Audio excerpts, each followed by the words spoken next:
հարցը վերաբերում է այսօր տեղի ունեցող իրանա-իսրայելական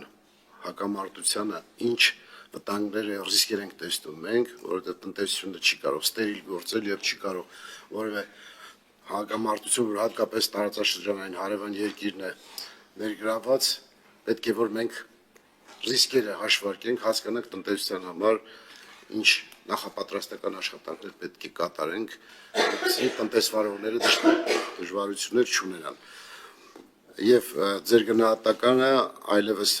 ռուս-ուկրաինական հակամարտության ընթացքը մեր տնտեսության վրա ինչ ազդեցություն ունեցավ, այս բանը ինչ ազդեցություն ունի։ Շնորհակալություն։ Շնորհակալ եմ պարոն Բագրատյան հարցի համար։ Իհարկե Հայաստանի Հանրապետության դիրքորոշումը քանիցս արտգործնախարարությունը հնչեցրել է եւ եւս մեկ անգամ չեմ վարանի կնշեմ, որ հույս ունենք, որ կհաստատվի շուտաբույտ խաղաղություն, որովհետև դա շատ կարևոր տարածաշրջանային կայունությունը շատ կարևոր է բոլոր երկրների, այդ թվում նաև Հայաստանի համար, եւ ցավոք սրտի պետք է արձանագրեմ, որ հակամարտության այս քանի օրերի ընթացքում բնականաբար որոշակի խնդիրներ մեր տնտեսվարողները արդեն իսկ ունեն, մի շարք բեռներ կան, որոնք որ հիմա բանդարաբաս նավահանգստում կանգնած են, դեռ դուրս չեն եկել, մի շարք բեռներ ճանապարհներին են կանգնած եւ բնականաբար եւ մենք արտահանման հետ կապված ունենք խնդիրներ եւ մեր ներմուծողները, որոնք Իրանից կամ Իրանի տարածքով այլ երկրներից ներմուծում են կատարում ունեն այս պահին բազմաթիվ խնդիրներ, հասկանալի է, որ դրանք մակրոգործոններ են, որոնք որ մեր կառավարման շրջանակից շատ այսպես ասած ցավոք սրտի շատ փոքր չափով են գտնվում մեր տիրույթում եւ մենք հույս ունենք, որ երկու երկրների միջև ուրեմն կավարտվի այս հակամարտությունը եւ կարողանանք բարեկամ Իրանի տարածքով շարունակենք ազատ առևտուր իրականացնել, ինչպես նախկինում տեղի ունեցել։ Պարոն Պապյան, ինչ կարծիք եք, չեք մտածել, որ օրինակ օպերատիվ շտաբ տնտեսավարման հետ կապված օպերատիվ շտաբ ձևավորենք, որովհետեւ մենք չգիտենք դրա խորությունը եւ տևողությունը, բայց մեր համար շատ զգայուն է սահմանը, որպեսզի կոնկրետ պաշտոնյաներ հստակ իմանան, որ տնտեսվարողների հետ առնչվող խնդիրներ պետք է արագ լուծվեն, հնարավորինս այո, մեզնից կախված չի շատ հարցեր, բայց մենք կարող ենք տնտեսվարողներ խորհրդատվություն իրականացնել, ինչ-որ չափով ապահովագրություն ապահովել, ինչ-որ չափով տեսեք, հիմա մենք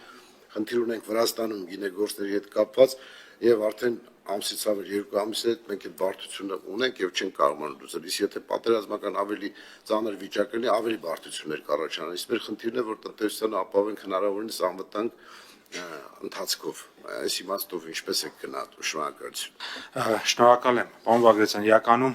այդ հարցերը բոլոր մակարդակներում քննարկվում են։ Եվ քաղաքական, եւ տնտեսական, եւ այո, տենց անունով շտաբ չունենք, բայց հավատացեք, այդ ձեր նշած բոլոր գործառույթները ամենավեր ռեժիմով իրականացվում են։ Օրինակ ես հիմա իմ ձեռքի տակ բացեցի ձևաչափ ունենք, տենց on-line, թե քանի մեքենա է հիմա օրինակ Վրաստանից անցել դեպի Ռուսաստան, քանիսն է այս պահին Լարսում կանգնած, քանիսը ունենք, որ դրականացել դեռ Լարս չի հասել, քանիսն է, որ Գիզի մաքսային անցակետում ընդ որում այդտեղ ամեն տվյալ կա ընդհանուր, ասենք Բեռնատարի համարանիշ 001 DD 37 օրինակ։ Այսինքն այս տվյալները նախարարությունը ՊԵԿ-ը շատ բոլոր տնտեսվարողների հետ ամենօրյա ռեժիմով կապի մեջ ենք, խոսում ենք, անընդհատ գիտենք, որ իրենցից լավ գիտենք ում մեքենան անցավ, ում մեքենան այստեղ է, ինչ խնդրեմ ունի եւ այլն, ու փորձում ենք լուծել եւ քիչ առաջ նաեւ ուրեմն Էլի Վրաստանի գործընկերներից նամակ ստացա, որ օրվա ընթացքում իրենք ինձ կզանգահարեն այս հարցի հետ կապված, որովհետև որոշակի դանդաղումներ մենք նկատում ենք։ Այսինքն տեսնում ենք մի պահ կար, որ ընդհանրապես ոչ մի մեքենա չէր գնում, հետո մի 1-2 օր որոշակի արագություն կար, որը բավարարում էր մեզ։ Հիմա կա տեմպ, բայց այդ տեմպը շատ դանդաղ է, օրը մի քանի մեքենա, որը էլի խնդրահարության մեզ համար, չնայած որ մենք մեր մասով բոլոր պայմանավորվածությունները, որ վրացական կառավարության ներկայացուցիչների հետ ունեցել ենք, բոլորը 100% պահպանել ենք եւ ակնկալում ենք, որ մեր Վրաստանի գործընկերները եւս իրենց մեր պայմանավորվածության իրենց մասը իրենք կպահպանեն։